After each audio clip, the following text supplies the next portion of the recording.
I never imagined the worst pain of my life would come not from illness or grief, but from betrayal. I used to think if you gave your whole heart to your children, they'd return it in kind. I was wrong. My name is Marianne Holloway. I'm 68 years old. I live alone now, in the same three-bedroom home my husband and I bought almost 40 years ago. We built this place from dreams, from hard work, from love. Every window was scrubbed by hand, every creaky stair painted over by Arthur, my husband. He passed 5 winters ago from a heart attack. Sudden, clean, he didn't suffer. My sons, Jonathan and Blake, were all I had left. Jonathan, the elder by 4 years, was always the thinker. Quiet, calculated. Blake. He was fire and noise. The kind who never asked, just expected. After Arthur died, they started visiting more. At first, I thought it was out of kindness. I'd just lost the man I shared a life with. I was broken and lonely, and their company felt like rescue. They brought groceries sometimes, took out the trash, asked about my will more often than they asked how I slept. "You don't need all this space, Mom," Blake said one day, standing in the kitchen with his sleeves rolled up. "Wouldn't it be easier to move somewhere smaller?" Jonathan stood by the window, silent, sipping coffee, watching. "I like my space," I said. "I like my garden." But the suggestions became pressure, then demands.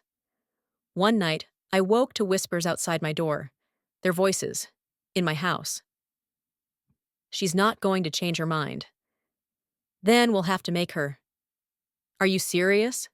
"She's old. Accidents happen." I froze in bed, the covers clenched in my fists. They didn't know I was awake.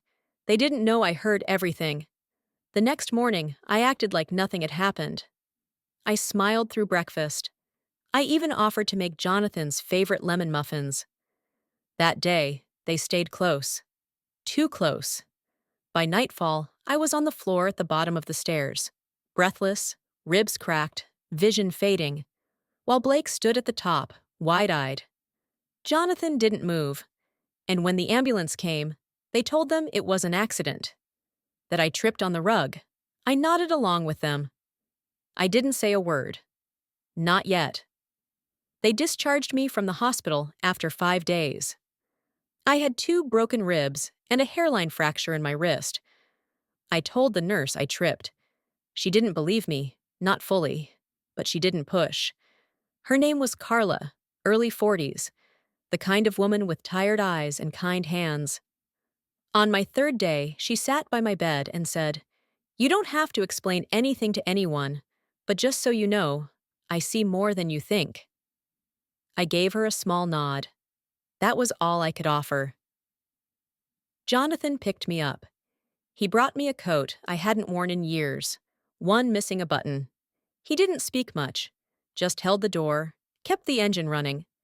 At home, they had cleaned everything. Too clean. The rug was gone. The one I supposedly tripped on. The handrail had been polished, like they were scrubbing away their guilt with lemon oil. "I moved some of your medications closer to the kitchen," Blake said later that evening. "Don't want you walking too much." I smiled politely. I didn't thank him. That night, I locked my bedroom door. I lay awake, thinking. About Arthur, about the boys when they were young. Jonathan used to bring me wildflowers after school. Blake once cried for 2 days when I threw away a broken toy, said it had a name and feelings. Where had that sweetness gone? When had it soured? I knew the answer. After Arthur died, I lost more than a husband. I lost my buffer. He was the voice of reason, the one who reminded them, "Your mother gave you everything." Without him, they saw opportunity. The next morning, I called my neighbor Louise. She was 73 and sharper than most people half her age. I told her I had taken a fall, nothing serious, but I wanted someone to have a key.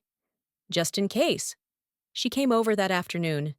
She brought cinnamon scones and noticed the tension in the air immediately.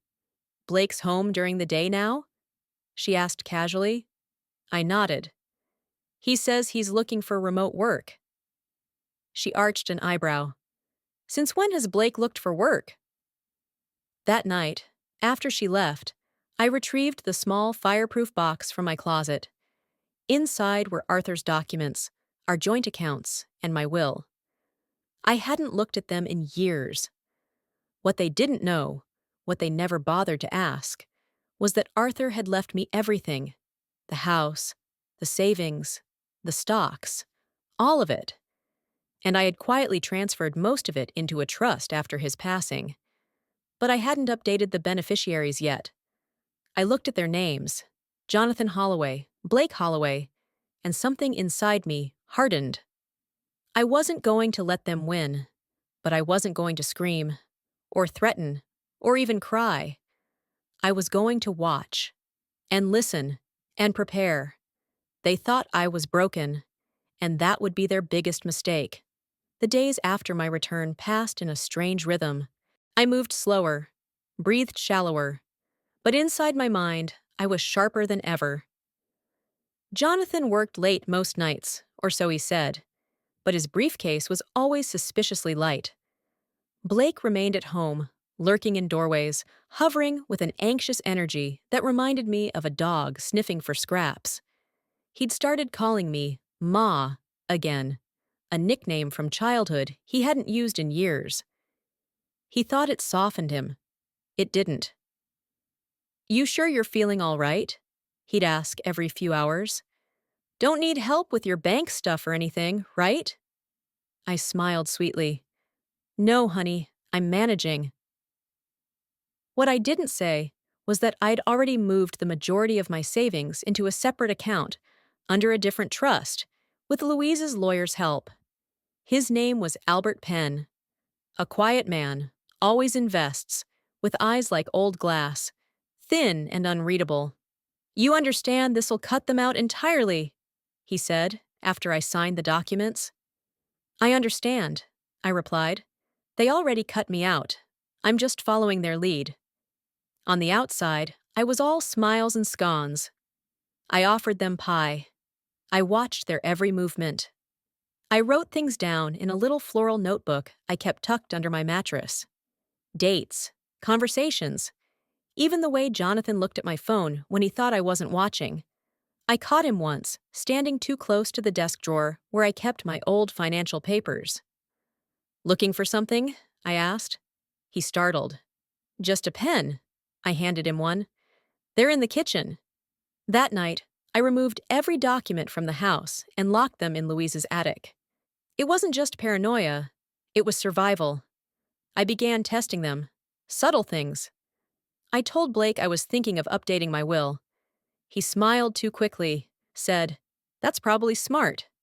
No hesitation. I told Jonathan I wanted to invite my cousin Melinda over. He frowned. "We haven't seen her in years." Exactly. They didn't want anyone near me, anyone who might notice the chill that had settled in this house. One evening, as the light dimmed behind the hedges and the air turned sharp, I heard something strange: Jonathan and Blake arguing on the back porch. "She's not going to hand it over." "She's old. She's just scared. Keep pushing." "She's not as dumb as you think." "I don't care. We need that money." My hands trembled as I held the teacup. I set it down before it shattered. They weren't even trying to hide it anymore. I wasn't going to wait for the next accident. I had to move faster, smarter, because the next time I might not be able to get up. It was a Thursday morning when I made my move. I told Blake I had a doctor's appointment downtown.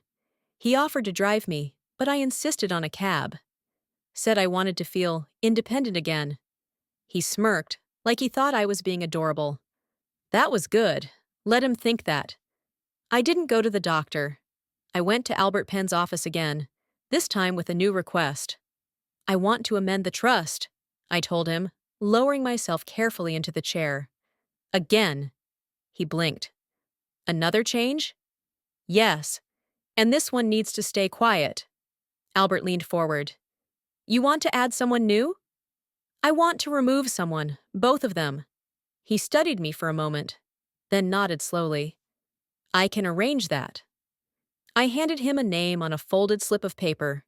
He didn't ask questions, just slid it into his folder. Louise. Of course. I wasn't giving her the money, not directly, but I trusted her to act as executor, to distribute everything the way Arthur and I would have wanted, fairly, generously, to those who deserved it. My grandchildren, my church, the women's shelter Arthur had once volunteered at in secret, never telling anyone he cooked meals there every other Saturday. When I returned home, the house felt still, too still. Jonathan was seated at the kitchen table, staring at his phone. Blake was nowhere in sight. Everything all right? I asked lightly, setting my bag down. He looked up. You were gone longer than I expected. I forced a smile. Traffic? He didn't respond, just watched me. That night, I noticed something odd. My notebook, the one I kept under the mattress, was not quite where I had left it. I knew that for sure. The corner wasn't bent the way it had been. They were growing suspicious. I started locking it in the linen closet, behind old towels no one had touched in years. The next morning, Louise called, whispered, I think Blake followed me after I left the market. Are you sure? He parked 3 spots away, never got out of the car, drove off when I did. I swallowed. All right, we'll adjust. They were sniffing for loose ends, for cracks.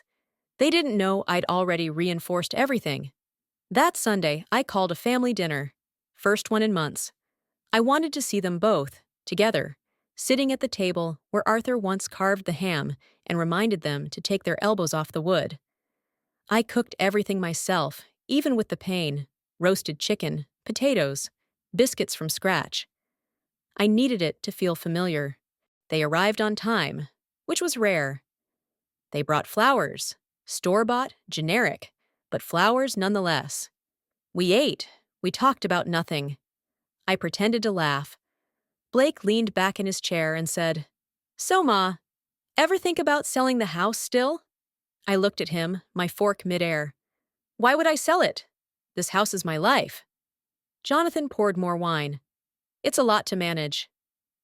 I manage, he sipped. Well, just something to think about. And then it happened. Blake's phone buzzed. A text. I saw the name flash briefly across the screen. Ronald, property appraiser. I said nothing, just smiled. But inside I burned. They were already trying to get a value, to put a price on my memories, on my life. Let them keep playing. They didn't know they were already written out. The house was quieter after the dinner. Too quiet. The kind of quiet that settles before a storm. Blake stopped lingering in the kitchen. Jonathan didn't pretend to read the newspaper anymore. Their visits became strategic, short, controlled, watching more than speaking. They were planning something. I could feel it. On Monday, I found the phone off the hook in the living room. I hadn't touched it. On Tuesday, my laptop had been moved, barely, just an inch or two. But I knew where I had left it. So I did what any mother would do. I gave them something to find. I wrote a fake letter, a draft of a new will, leaving everything to a fabricated charity, the Green River Animal Refuge. It didn't exist. I even wrote it on real letterhead, printed it out, left it folded carelessly in my desk drawer, just beneath a stack of old receipts. I waited. By Thursday, I noticed Jonathan glancing toward the drawer every time he passed through the room. On Friday, the letter was gone. I smiled. That evening, I told Louise everything. She nearly choked on her tea. You baited them? I needed to see how far they'd go. And they took it. Now I know they're not just opportunistic, they're desperate. She shook her head. What's the next step? I stared out the window at the darkened yard, the crooked fence Arthur never got around to fixing. They need to think I'm slipping, that I'm getting careless. Louise looked concerned. That's dangerous, Marianne. It's smart. If they think I'm paying attention, they'll hide. But if they think I'm fading, they'll act. and I'll be ready. I started leaving the back door unlocked. I forgot where I parked the car. I lost my checkbook. I let them think I was unraveling, thread by thread. The thing about predators, they don't pounce when you're strong. They wait for weakness. And I gave them weakness on a silver tray. But not everyone bought it. One afternoon, Carla, the nurse from the hospital, called me. She'd dropped off a card weeks earlier, and I never replied. "I've been thinking about you," she said. "You were calm. Too calm." I didn't answer. "Do you need help?" she asked. "No," I said gently. "But I need you to remember me, in case anything ever seems strange." There was a pause. "I will." I didn't sleep that night. The storm was coming. I could feel it in my bones, in the way the floor creaked louder, in how Blake shut the garage door without saying goodbye. I began keeping my phone charged beside the bed. A spare key taped under the bathroom sink. A printed copy of everything: trust details, bank transfers, photos of the bruises from my fall, all tucked in a plastic envelope and handed to Louise with the words, "If something happens to me, go straight to Albert," because I didn't know what day it would be. But I knew it was coming, and they'd only get one chance. The morning it happened, I knew. It wasn't in the sky, or the wind, or the air. It was in the way Blake walked into the kitchen, too calm, in the way Jonathan avoided eye contact, fiddling with his watch strap like he was waiting for something to start ticking. "Did you sleep well?" Blake asked, pouring coffee without looking at me. "I did," I lied. "Good," Jonathan muttered. "You've looked tired lately." I said nothing. It was nearly noon when Blake asked me to help him in the basement, said the water heater was making a strange noise. I stared at him for a full second too long. He smiled, wide, a little too forced. "I'll come in a minute," I said. He nodded and disappeared down the stairs. I didn't follow. I grabbed my phone, slipped it into my cardigan pocket, and walked outside instead. My hands trembled, but my steps were steady. I crossed the lawn to Louise's porch and knocked twice, sharp and fast. She opened the door with a worried look before I even said a word. "Stay here," I whispered, "and call Carla." "What's happening?" "I think today is the day." Back in the house, the silence was deep. Jonathan was gone from the kitchen. I listened. No footsteps, no voices, just the quiet hum of a house holding its breath. Then I heard it. The soft creak of a floorboard above my bedroom. They were searching. For what? I didn't know. Maybe they thought the trust was still hidden here. Maybe they thought I was bluffing. I didn't confront them. I just waited. Sitting on the couch, hands folded in my lap. Eventually, Blake came back down. Jonathan followed a minute later. Both acted like nothing had happened. "Water heater's fine," Blake said, shrugging. I nodded. I didn't sleep that night. Neither did Louise. She texted me around 3 a.m. "Carla's in. She remembers everything." I responded, "Good. Keep the file safe." By Sunday, they were both gone. Said they needed a break from the stress of caring for me. I smiled and kissed their cheeks. As soon as their cars were out of the driveway, I locked every door, every window. Then I called Albert. "It's time," I said. He didn't ask questions, just said, "Understood." 2 days later, a thick envelope arrived from his office. Legal declarations, notarized copies, everything we needed to initiate the filing, quietly, preemptively. Because I wasn't just preparing to protect myself. I was preparing to sue for attempted elder abuse, for coercion, for invasion of privacy. And if they pushed me again, anything, physically or legally, I'd be ready to take it public. I'd play the quiet game no longer. I made an appointment at the police station, a simple conversation to log my concerns. I brought Carla's signed statement. I brought photos of the bruises, dated. I told them I wasn't accusing anyone, just protecting myself. They nodded, took my file, said it would be on record. Jonathan and Blake didn't know it yet, but their next mistake would be their last. They thought I was still afraid. They didn't know I had already cut the wire to the bomb they built, and I was holding the detonator. The phone call came 3 days after I visited the police. It was Jonathan. He never called, always texted, always vague, always avoidant. But now his voice was smooth. Too smooth. "Hey, Ma, just wanted to check on you. Blake and I were talking. We think it's time to help you with the financial stuff. It's getting too complicated, isn't it?" There it was. The script. The assumption that I was weak, slipping. I played my role. "Oh, maybe," I said, keeping my tone light. "I've been misplacing things lately. It might be nice to have some help." He latched onto the bait instantly. "Exactly. It's not safe for you to handle all that alone. Why don't we come by this weekend? We can go through the house, figure out what's what." "Of course, sweetheart." I hung up, then immediately texted Albert. "They're coming. It's happening." That Saturday, I dressed early, wore a faded cardigan and mismatched slippers.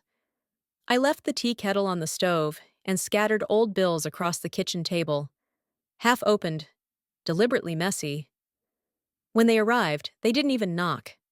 Jonathan entered first, scanning the room like it belonged to him. Blake followed, phone in hand, already recording something. "Hey, Ma," Blake said, walking over to the kitchen counter. "You leave the gas on?" I blinked. Oh dear, I must have forgotten. Jonathan exchanged a glance with him, barely hiding the smirk. They started moving through the house, opening drawers, checking cabinets. "I think we should go ahead and call a financial advisor," Jonathan said casually. "Make sure everything's in order before tax season." I nodded. That sounds smart. "And maybe take a look at the will, just so there's no confusion later on," Blake added. There it was. The crack. The thing they couldn't wait any longer for. I stood, slow and wobbly. "Oh, I think it's in the drawer, the one in the hallway." Blake went straight to it.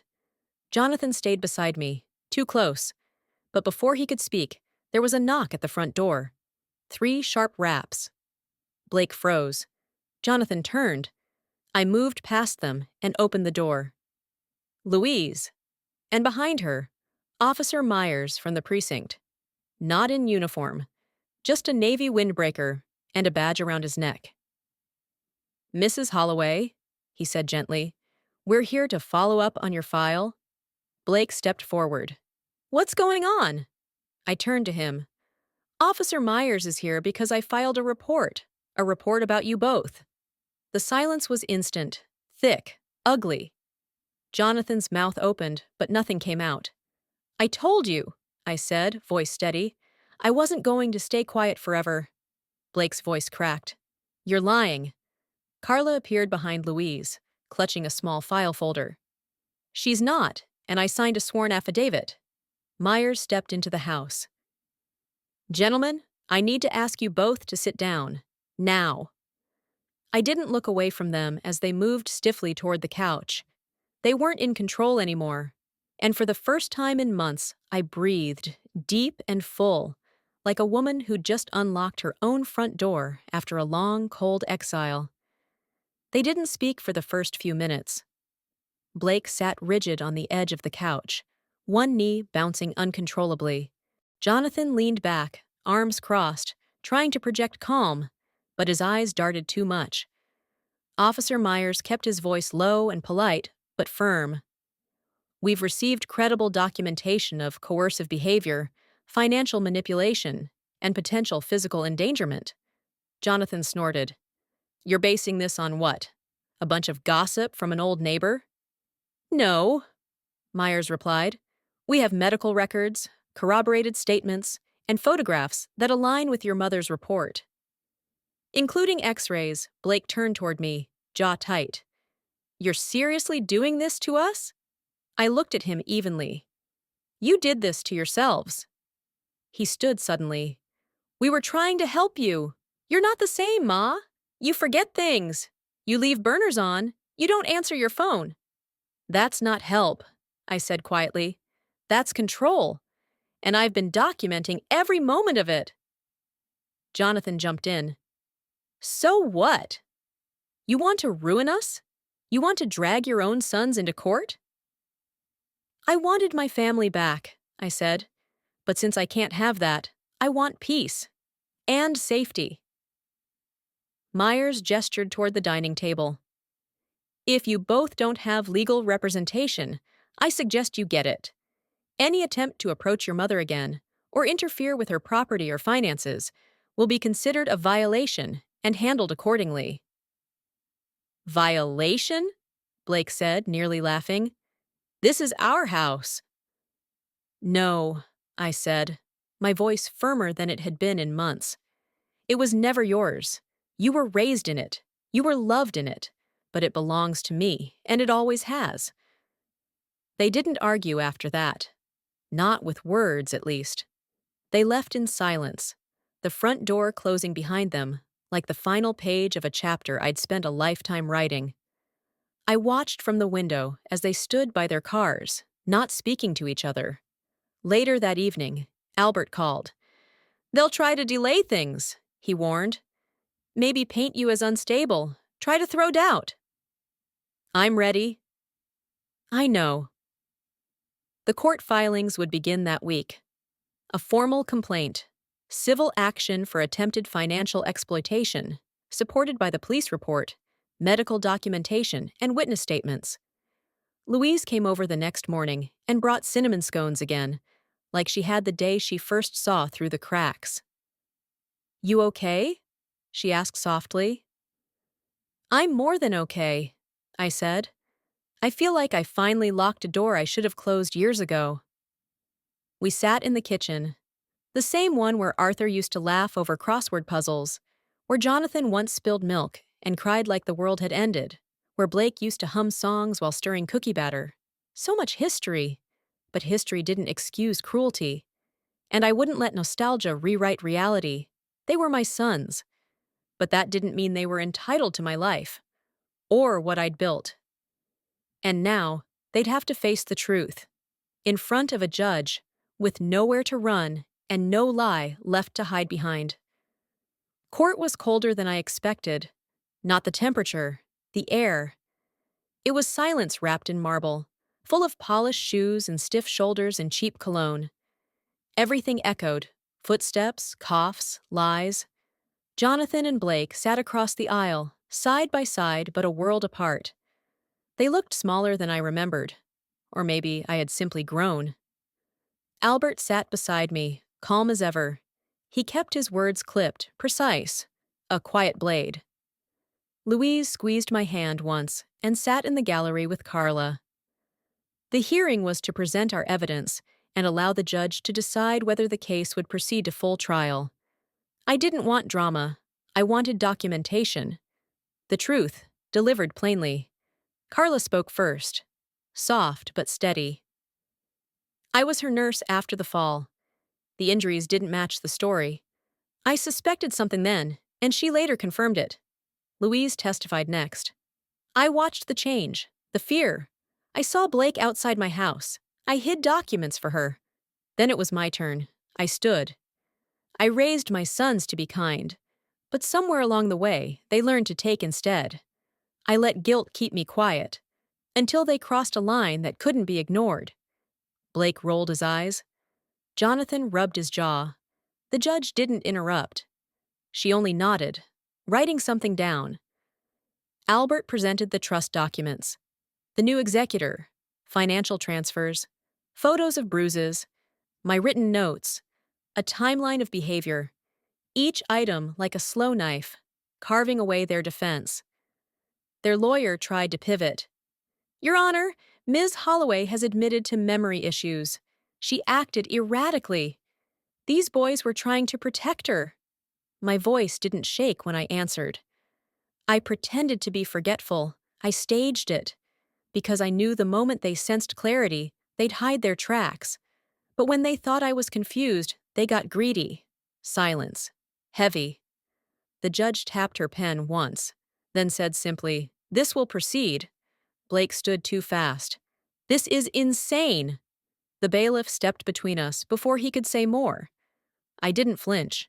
Jonathan didn't speak. He just looked at me. Not with rage. Not even with shame. With disbelief. As if he never imagined I'd choose myself over them. But I had. And I would again. The trial moved faster than anyone expected. Jonathan and Blake attempted delay after delay, but the judge wasn't patient.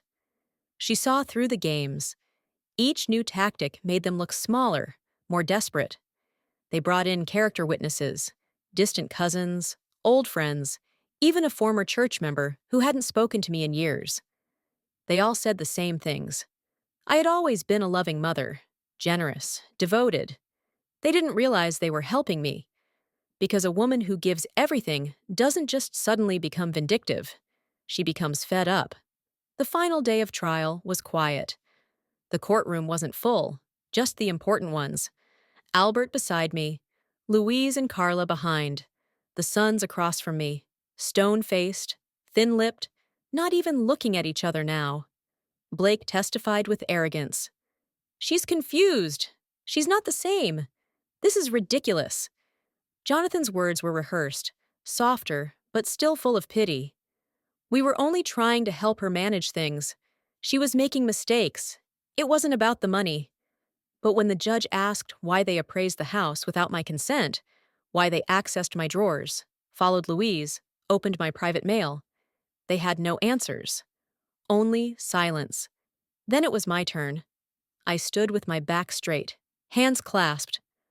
"My sons believe I owe them everything," I said, "because I gave them everything." I looked at them, really looked, not at who they were, but at who they had become. I taught them to love, to respect, to protect, but I never taught them to take. They learned that somewhere else, and I will not be the one to suffer for it. The judge closed the folder slowly. A beat passed. Then, in light of the evidence, the testimony, and the clear pattern of behavior, the court rules in favor of the plaintiff. I didn't cry, not even when Blake cursed under his breath. Not when Jonathan finally looked down at his shoes like a child caught lying. Not even when I stepped outside and saw the sky opening into a quiet blue after weeks of winter gray. Instead, I breathed. Not because I won, because I ended it. They lost the trust. They lost access to the estate. They lost their names from every document that once bore my husband's and mine. And more than anything, they lost me. A week later, I changed my phone number. I had the locks replaced. I planted tulips in the front garden, the ones Arthur used to love. Louise still stops by on Sundays. Carla calls now and then, just to chat. Albert sent a postcard from Maine. Life feels smaller now, but not empty. It feels mine.